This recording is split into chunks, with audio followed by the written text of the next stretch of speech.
ñu ngi lay ñaan nga aimer liker partager ngir yaa waxtaan bi gën a yaatu. Sa xarit la Cheikh Oumar Diagne économiste comme yow. ce qui nekkul ne da ngeen di waxtaan lu bëri. dëgg la fan yi coow li topp na ko. ci wax ju mu wax si mbirum tirailleurs yi affaire tirailleurs yi. waaw sa jàngat bu ndaw rek bala ñu ñëwaat ci li solo si waxtaan wi. waaw ci li mu wax ak réaction yi nga xamante ni beaucoup de sénégalais am nañu ko. waaw pourtant boo dégloo vidéo bi yëpp am na lu bëri lu mu wax. waaye avant mu yegg si man foofu seetaan naa intégralement vidéo bi. waaw voilà am na lu bëri lu mu wax dégg nga avant mu yegg si foofu. léegi nag man li may rétorquer ñëpp rek. di leen laaj dama am ñaari question benn bi mooy pour qui travailler les tirailleurs. pour le français. ah wala pour le colon. waaw pour qui travailler les tirailleurs kan lañ doon liggéeyal. pour le colon. colon bi mooy kan mooy ki ñu nootoon. waaw mooy ki doon rey suñu maam yi. moom la ñu doon liggéeyal. waaw lan moo doon seen mission.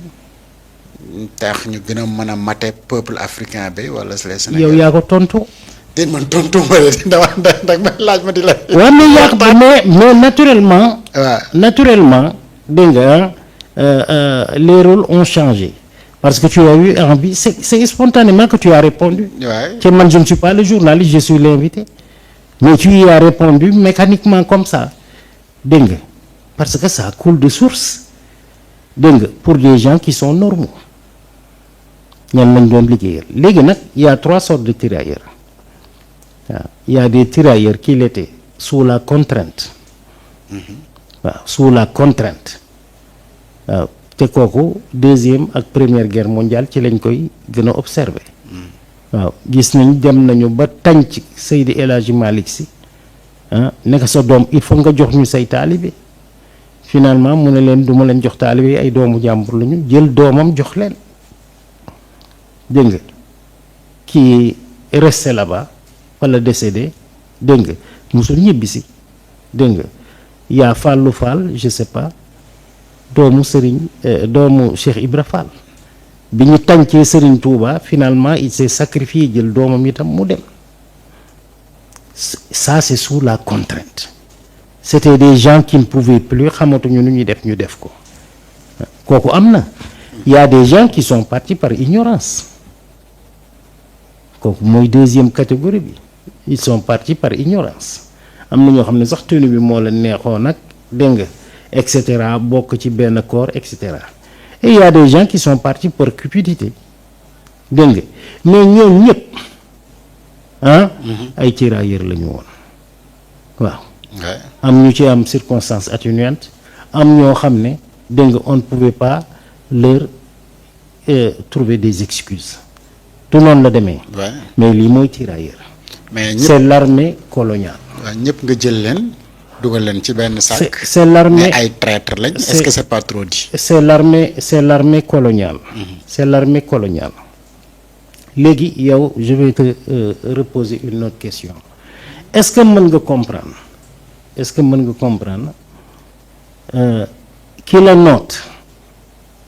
ki la noot coloniser la. dégg nga téye sa alal téye sa yëpp dégg nga di la massacrer di la maate dem ba xëy yàlla nattoo ko lu mel noonu dégg nga mun a la kaay défendre ma dégg nga pour man ma génn ci nooteel gi ñu ma dugal est-ce que mën nga ko comprendre. mooy contrainte yi nga wax dem ba tànc la. ba amatoo choix. da cay am. les premiers tirailleurs nag ànd ak Faidherbe ba dégg nga ba première guerre mondiale ñoo doon rey nit ñi avec les spahis yi dégg nga ñoo fi fetal nit ñi ñoo déporté Serigne Touba dégg nga ñoo attaqué Serigne yi ñoo rey Almaami Samori Touré ñoo rey Oumar Foutiyou ñoo rey Maba Diakhou Ba ñoo rey c'est tout ce qu'il faisait c'est eux qui lui ont brûlé les villages ak yooyu yëpp ñooñu lan lañu c'est des traîtres. mais est-ce que c'est pas trop. non dama ne ñooñu lan lañu ñi rey suñu maam yi lakk daara yi rey nit ñi c'est des traîtres ou c'est pas des traîtres c'est des fils du pays tubaab yi mosuñu ëpp 5000 personnes. dégg nga tasaaroo nag fépp qui faisait le sale boulot c'est des Africains waaye ñun li ñu dal est-ce que daloon na yeneen dëkk ci àddina bi Algérie bien sûr les harkis fu ñu mujj bi français yi demee ba coloniser guerre de colonisation bi jeex ils étaient obligés dégg nga rawale ñu bëri parce qu'ils étaient exterminés un à un dañ leen doon rey képp ku mës a collaborer dañ la doon rey ils les recherchaient c'est ce qui s'est passé Vietnam képp ko doon collaborer ak américains yi dañ leen rechercher di leen rey kenn par kenn. Pourquoi nga mën a am idée rek dugg ci loolu Japon même doom ya fa américains yi bàyyi woon il a fallu jël ay avion di leen yóbbu ñeneen ñi ay ONG ñoo leen rawale tëj leen parce que même ces enfants là ne pouvaient pas être acceptés dans la société waa France mi ñu doon def loolu bon loolu après l'occupation allemande qu'est-ce qui s'est passé ils ont parlé de collabo ku mës a nuyu allemand sax am xaritu allemand sax génn nañ la duma la wala ñu rey la parce que c'était impensable jëlal yeneen dëkk dégg nga et partout dans le monde dégg nga c'est le même scénario ñun soudainement dégg nga c'est des choses qui sont pardonnables on peut même le célébrer li autorités yi célébrer wax nañ dëgg. oui parce que France le 1er décembre. mais wax nañ dëgg ñu célébrer leen parce que France dafa def lu ñaaw a ñaaw a ñaaw dégg nga ñun bu fekkee suñuy doom lañu yoo xam ne c'est des renégats. dégg nga donc le président a célébré les traîtres. non dama ne def nañ lu ñaaw a ñaaw a ñaaw dégg nga aller aider l'armée coloniale ak yooyu. moom lañ defoon. ma ne même bu fekkee loolu am na la France n'a pas rempli son contrat ñëw rey leen.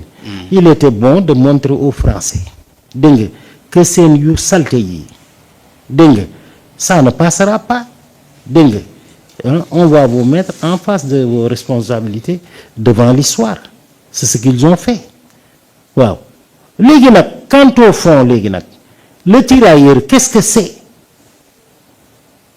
Qu'est-ce que tu vas dire à ton fils bu la sa doom laajee tirailleur papa lan la loo koy wax. c'est des personnes qui ont combattu pour l'armée française wala armée coloniale bi. dina la ne mais ñooñu comment ça peut se faire parce que le choix était là en ce même moment il y avait des mouvements de résistance partout dégg nga seeni nawle taxaw di reyante pour ñu am suñu indépendance dégg nga ils ont choisi d'être enrôlés dans l'armée française c'est ça qu'on ne comprend pas naar yaa ngi fi nekk kamikaze suicide ak yu ne kenn mënu leen ki Vietnam même xale yu tuuti yi dañ leen doon yónni ak ay bombe ñu réyaale seen bopp. mais donc yow da ngay dëggal waxu Cheikh Oumar yi. mais fondamentalement dégg nga c'est trahir son peuple c'est trahir sa nation dégg nga que de s'allier à la puissance colonisatrice xanaa loolu élémentaire na du dëgg. léegi nag est-ce que c'était sous la contrainte wala nit ki moo ko tey et cetera c'est discutable du dëgg selon tel contexte wala tel contexte. mais fondamentalement tirailleur li ñu fi doon def xam nañ ko waaw ci cadre boobu rek la ñu waxee.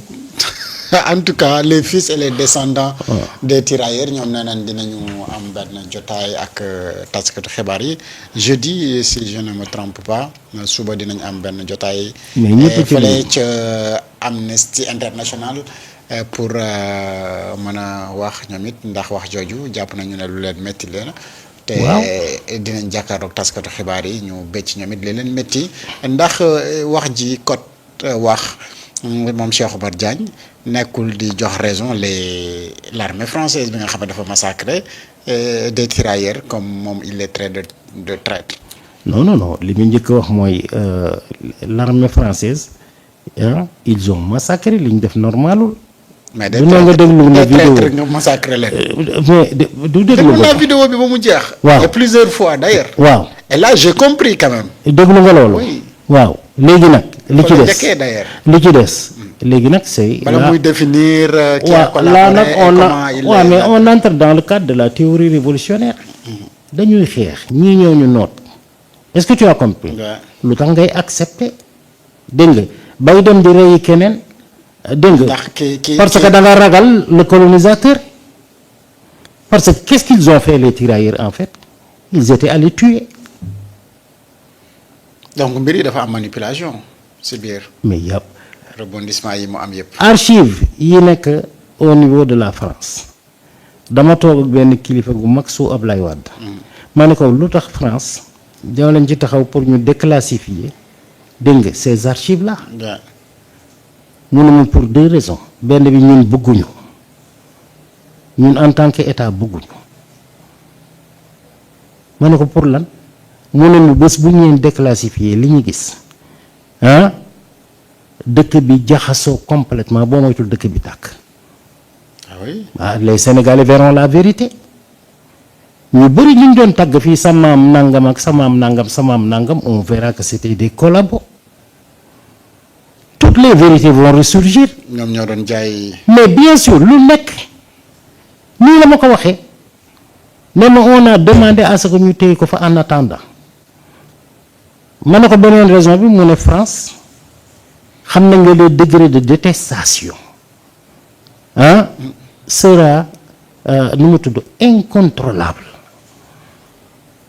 waaw dana yokk de manière exponentielle kon li amoon day lu doy waar la. mais li amoon lu doy waar la alors on veut connaître notre histoire kon suñu géwél yi dañ ñoo nax. mais géwél yi lan lañ fi nekkee ça dépend de quel griot tu parles mais ceux qui ont raconté l'histoire. de l'histoire waaw ni histoire bi naka la demee ñaaneen mais c'est une histoire sombre ñaani bañ na ba léegi. c'est une histoire sombre bu fi am waaw histoire yu doy waar ñoo fi am mais toutes ces vérités là étaient aux mains du colon mais nañ ko génn ñu waxtaan ci suñu histoire et puis pourquoi nag ñu mën a doon le pays de l'obscurantisme waaw quand un débat surgit dans tous les pays civilisés du monde ah dañ koy jàpp comme une aubaine dégg nga mais sax c'est l'occasion de résoudre ça une bonne fois pour toutes quels sont les tenants et les aboutissants nañ leen ci waxtaan. mais beaucoup de gens ont tiré sévèrement sur Cheikh Oumar Diagne notamment des gens très connus yi nekk ci nguuru gi bon yi jege ci vraiment état bi. au nom de quoi. parce qu'ils pensent que li mu wax ju rëy la ju ëpp la. mais qu'est-ce que c'était un tirailleur moom laa la posé man. mais man tontu naa la ne la.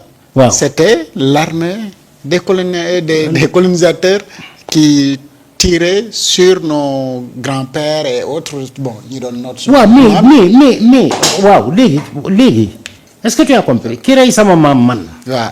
est-ce que tu as compris. qui collaborait ak moom. waaw ki collaborait ak ki rey sama maam comment je l'appelle. waaw ki collaborait ki taal suñu dëkk maam day. du tere nag on peut dire quelque chose de manière générale comme ça mais am na ay nuances mooy nuances yi ma la ci wax. ceux qui nga xam ne dañ leen jàpp par la contrainte dégg nga am na ci amoon naa benn maam boo xam ne tirailleur la woon. mais it am naa ci de. waaw tirailleur la woon il a fait la deuxième. les deux guerres yëpp. waaw ma ne dañ daan toog di waxtaan décédé na. dañ daan toog di waxtaan ma koy laaj. mu may nettali guerre beeg yooyu mais xam nga moom ay raisons politiques sax gisu ko. moom daal dem na fële reyante nag tubaab yi est-ce que tu as compris ñu gagné fii gagné guerre ba fële dégg nga ensuite dugg fii ñu ñuy sànni ay fleurs on était content il revient moom ci yooyu la nekkoon xamul sax lan la def mais c'est extraordinaire. kooku tenue bee ko neexoon. mais xamul sax lan la def. pour quelle raison mu ne waa allemand bi moom wan nañ ko loo xam ne ba muy dee dootu koo defati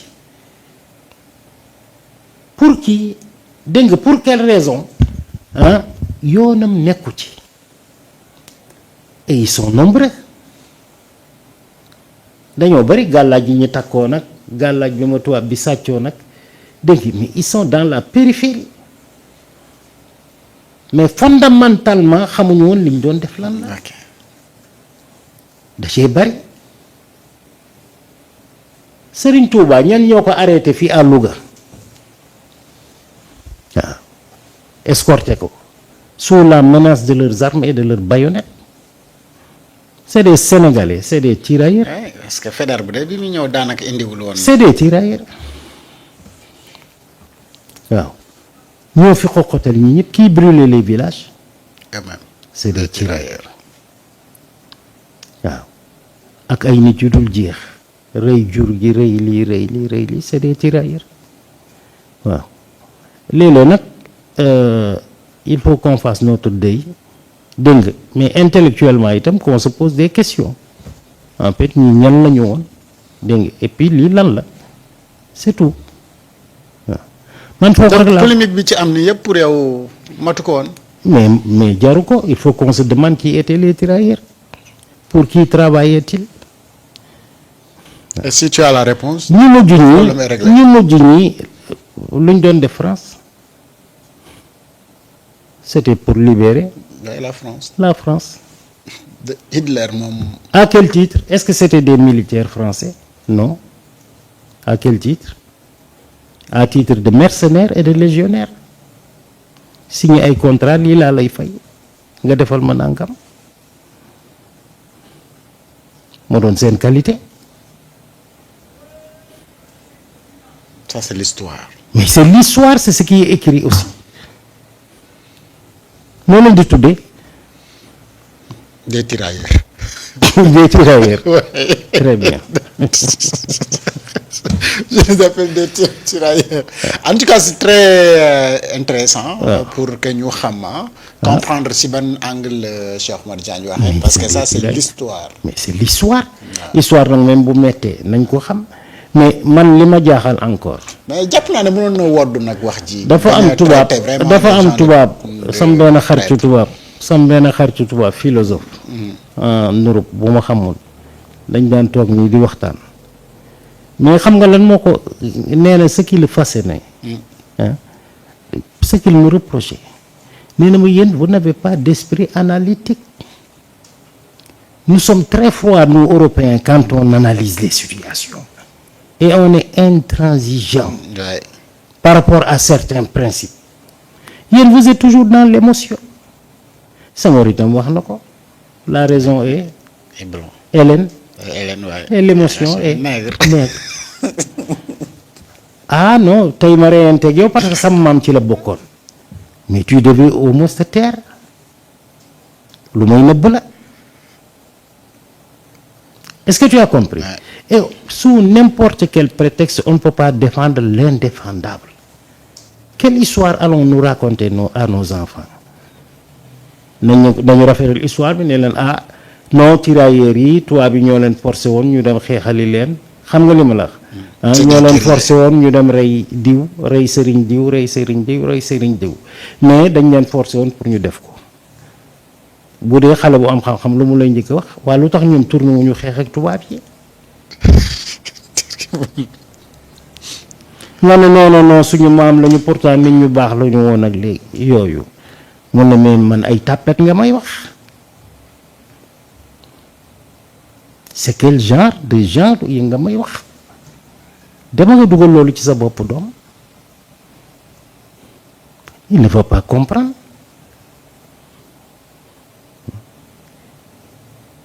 Et j'ai lu un livre là dégg nga sur variété dans l'espèce humaine le texte bi tudd dégg nga les inégalités des races écrit par le comte de Gobineau. lu livre bi wax.